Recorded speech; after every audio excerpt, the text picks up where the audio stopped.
الرحیم، کل ہم پڑھ رہے تھے کہ کیا کیا چیزیں نماز میں مکروہ ہیں، اور اس میں ہم نے پڑھا تھا کہ یکرہ الالتفات یمیناً و شمالاً، مکروہ ہے متوجہ ہونا یمیناً یعنی دائیں، و شمالاً یعنی بائیں، کہ ہم دائیں دیکھیں اور بائیں دیکھیں۔ والتصاؤب، تصاؤب کہتے ہیں جمہائی لینا، یعنی جمہائی لینا کیا ہے؟ جمہائی لینا مکروہ ہے۔ والتمطی، تمطی کہتے ہیں انگڑائی لینا۔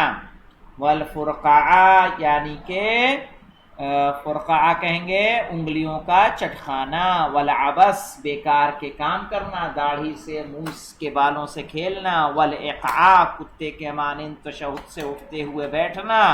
والتنخم، تنخم کہیں گے کہ کھکھارنا، بلغم کا نکالنا۔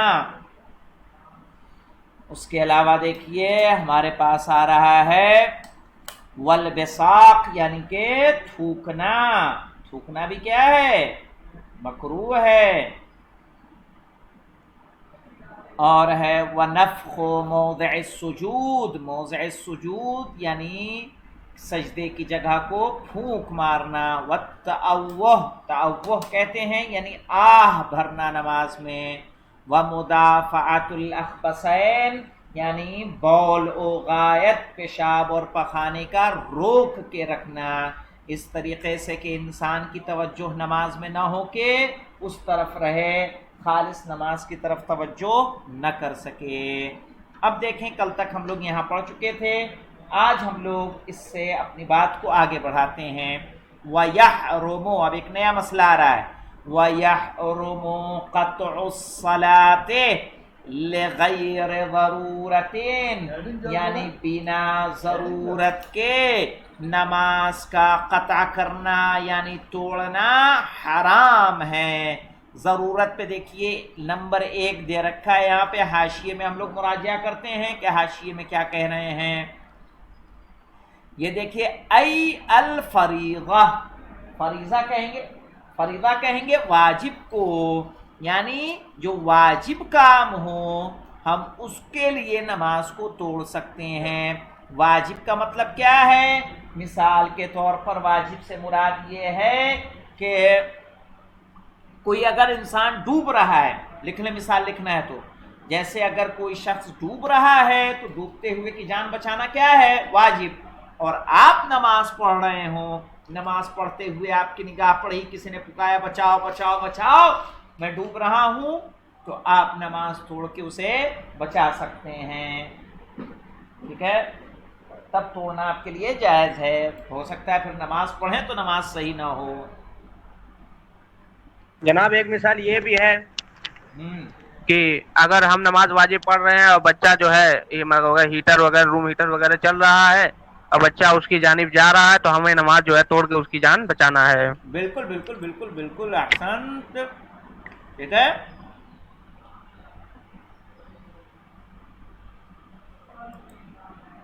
جی جناب، کئی مثالیں ہیں اس کی، اس میں سے ایک یہ ہے پانی والے ڈوبنے والا، ایک بچے کا ہے، اور جی بالکل صحیح کہا آپ نے، وہ بھی ہو جائے گا، یعنی کوئی بھی جو ضروری چیز ہے جس کا بجا لانا ہمارے لیے ضروری ہے تو اس وقت ہم وہاں نماز کو قطع کر سکتے قطع ہیں۔ کر سکتے ہیں۔ ہاں بیٹا کیا کہہ رہا ہو؟ میں کہہ رہا ہوں اگر جو کتا ڈوب رہا ہے تو کتا ڈوب رہا ہے تو کتے کی جان بچانا آپ کے لیے واجب نہیں ہے، اور کتا ڈوبے کتے گا کے نہیں، اور کتا ڈوبے گا نہیں، پریشان نہ ہو، کتا تیر جائے گا۔ کتا نہیں ڈوبے گا، مگر ہاں اگر وہاں جو ہے وضو والے میں آ جائے گا کہ اگر ایک کتا ہے، اگر اتنا ہی آپ کے پاس پانی ہے کہ کتے کی ہاں جان بچ سکتی ہے وہ ایک یا تو الگ آپ چیز ہے، وضو کر ہاں وہ الگ وہ موضوع ہے۔ الگ موضوع ہے۔ یہاں ہاں نماز کیا کہنا ہے؟ وَيَحْرُمُ قَطْعُ الصَّلَاةِ لِغَيْرِ ضَرُورَةٍ، بنا ضرورت کے نماز کا قطع کرنا حرام ہے۔ نہیں، انہوں نے یہی رکھا ہے، یہی موضوع رکھ کے انہوں نے کہا اگر کتا ڈوب رہا ہو تو کتا نہیں ڈوبتا۔ چلیں وفی اقص الشعر، اقص الشعر کہتے ہیں چوٹی باندھنا، اقص یعنی چوٹی کا باندھنا۔ وفی اقص الشعر للرجل، ہاں مرد کے لیے، عورت کے لیے نہیں. وفی اقص الشعر للرجل قولان، اور آدمی کے چوٹی باندھ کر نماز پڑھنے میں دو قول ہے. دو قول سے یہاں مراد ایک کے مطابق نماز باطل ہے، ایک کے مطابق مکروہ ہے. یعنی کچھ لوگ نماز کے بطلان کا اقرار کرتے ہیں، کچھ لوگ کراہیت کا. چوٹی باندھ کے نماز پڑھنا کیا ہے؟ مکروہ ہے.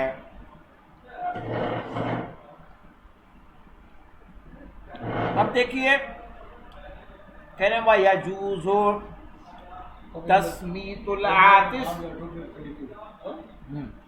وَيَجُوزُ تَسْمِيتُ الْعَاطِسِ، عاطس کہتے ہیں چھینکنے والے کو. اگر کوئی چھینک رہا ہے تو اس کو کہنا، 2 نمبر میں آئیے، ای یقال للعاطس، یعنی عاطس جو چھینک رہا اس کے لیے کہا جائے یرحمک اللہ، عربی میں کہتے ہیں یرحمک اللہ، اللہ تجھ پر رحم کرے، یا ہم کہتے ہیں الحمدللہ. تو اگر کوئی چھینک رہا ہے اس وقت کوئی الحمدللہ کہے، یرحمک اللہ کہے نماز پڑھتے ہوئے تو جائز ہے. اور کیا جائز ہے؟ وَرَدُّ السلام. ہاں کچھ کہہ رہے ہو؟ نمازی میں کہیں گے. نماز کی بات ہو رہی ہے، ٹھیک ہے. جی وَرَدُّ السلام، اسی طرح سلام کا جواب دینا جائز ہے. کیسے دینا جائز ہے؟ 3 نمبر میں آئیے، بل ہوا واجب، بلکہ وہ واجب ہے، بالمثل، اسی کے مثل. اسی کے مثل کا مطلب کیا ہے؟ جو وہ کہے گا وہی ہم کہیں گے. مثلا اس نے کہا السلام علیکم، ٹھیک ہے، تو آپ بھی کہیے السلام علیکم. اس نے کہا علیکم السلام ورحمۃ اللہ، آپ بھی کہیے علیکم السلام ورحمۃ اللہ، ٹھیک ہے. اگر اس نے کہا السلام علیکم، آپ بھی کہیے السلام علیکم. تو رد السلام جائز ہے، سلام کا جواب دینا، لیکن اسی کے مثل، جیسے وہ کہے ویسے ہی جواب دینا ہے. والدعاء بالمباح، اور مباح چیزوں کے لیے دعا کرنا. آپ نماز میں جو دعا کرے کر سکتے ہیں. مثلا جہاں دعا کے مقام ہمیں بتائے گئے ہیں کہ قنوت میں ہم دعا کر سکتے ہیں، سجدے میں دعا کر سکتے ہیں، حالت رکوع میں دعا کر سکتے ہیں.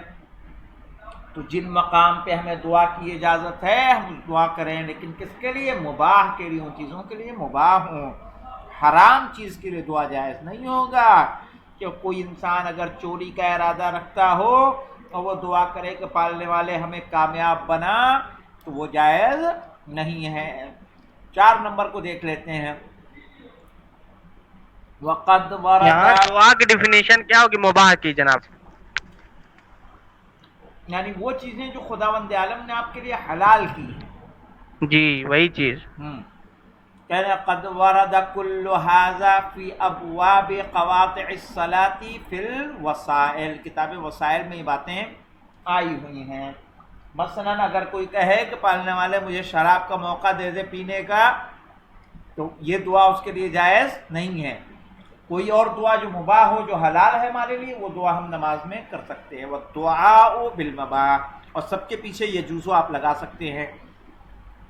عبارت ایسے ہوگی، اصل عبارت وَيَجُوزُ تَسْمِيتُ الْعَاطِسِ وَيَجُوزُ رَدُّ السَّلَامِ وَيَجُوزُ الدُّعَاءُ بِالْمُبَاحِ، مباح اور مباح کے ذریعے دعا کرنا.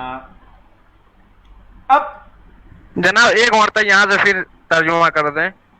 وَيُكْرَهُ اوپر سے کہنا وَيُكْرَهُ الْالْتِفَاتُ يَمِينًا وَشِمَالًا، مکروہ ہے متوجہ ہونا دائیں اور بائیں. وَالتَّصَاؤُبُ، تصاؤب کہتے ہیں جمہائی لینا. والتمطی، تمطی کہتے ہیں انگڑائی لینا، والفرقاء، فرقاء کہتے ہیں انگلیوں کا توڑنا جو ٹک ٹک بولتی ہیں، والعبس، بیکار کے کام کرنا، داڑھی سے، مونچھ سے، کسی بھی چیز سے کھیلنا،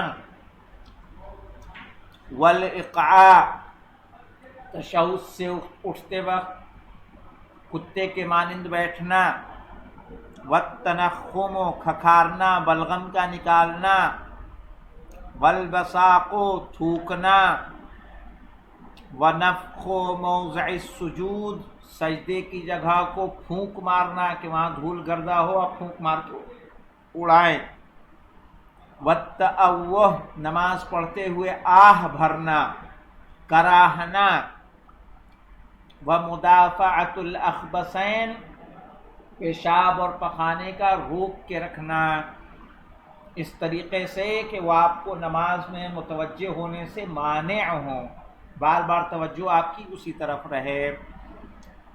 وَيَحْرُمُ قَطْعُ الصَّلَاةِ، نماز کا قطع کرنا حرام ہے، لغیر ضرورت، بنا کسی ضرورت کے، وفی اقص الشعر للرجل قولان، اور آدمی کے چوٹی باندھ کر نماز پڑھنے میں دو قول ہیں، ایک ہے کہ اس سے نماز حرام ہے، کیسے سونے میں حرام ہے، سونے پہن کے، سونے کی انگوٹھی پہن کے، کوئی چیز ایسا پہن کے مرد اگر نماز پڑھتا ہے تو نماز باطل ہے، اسی طرح کچھ کے نزدیک اگر چوٹی باندھ کے نماز پڑھتا ہے تو نماز باطل ہے، کچھ نے اس کو کراہیت سے تعبیر کیا ہے۔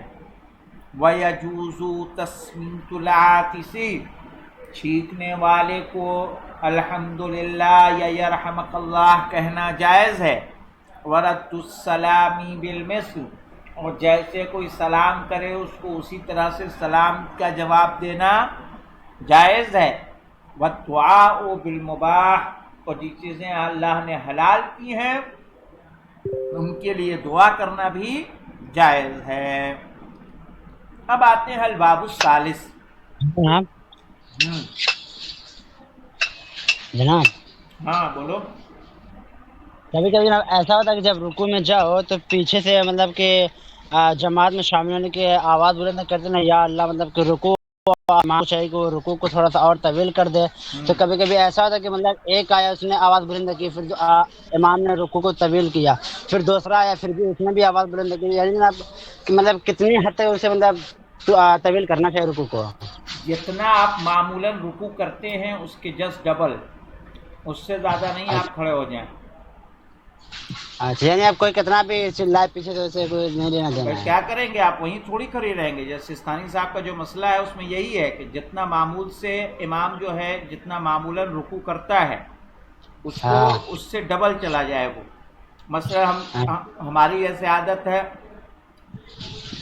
کہ سبحان اللہ سبحان اللہ سبحان اللہ سبحان ربی العظیم و بحمدہ، آخری سجدہ آخری رکوع رہتا ہے تو اس میں اللہم صلی علی محمد و آل محمد وعجل فرجہم، یہ بھی کہتا ہوں۔ تو اب اگر کوئی آ جاتا ہے تو میں نے کہا بھائی سبحان اللہ سبحان اللہ سبحان اللہ سبحان ربی العظیم و بحمدہ اللہم، اب تکبیر کہہ دی اس نے، کوئی تکبیر بولا اللہم صلی علی محمد و آل محمد، اب اگر اور ہم بڑھائیں گے تو پھر 3 مرتبہ ہم سبحان اللہ کہیں، 1 مرتبہ سبحان ربی العظیم و بحمدہ کہہ دیں، اس کے بعد ہم کھڑے ہو جائیں۔ اچھا، اب اور دیکھیے، صلوات میں جناب، جی جی بتائیں، بتائیے کیا کہہ رہے تھے؟ جی بتائیں آپ بتائیں۔ ہاں صلوات میں کیا کہہ رہے تھے؟ میں تو باب الثالث شروع کرنے آ رہا تھا۔ صلوات میں ایک تو لوگ پڑھتے ہیں اللہم صلی علی محمد وعلی محمد وعجل فرجہم، اور کچھ لوگ پڑھتے ہیں رب صلی علی محمد وعلی محمد وعجل فرجہم۔ یہ رب صحیح ہے؟ صحیح ہے، غلط نہیں ہے، لیکن اگر ہم ان اللہ و ملائکتہ یصلون علی النبی والی آیت کو دیکھیں گے، سمجھ رہے ہیں، جی تو اس حساب سے جو ہے ہمیں اللہم، جیسے ربی قرآن کا لفظ ہے تو مشکل نہیں ہے اس میں، الحمدللہ رب العالمین، جی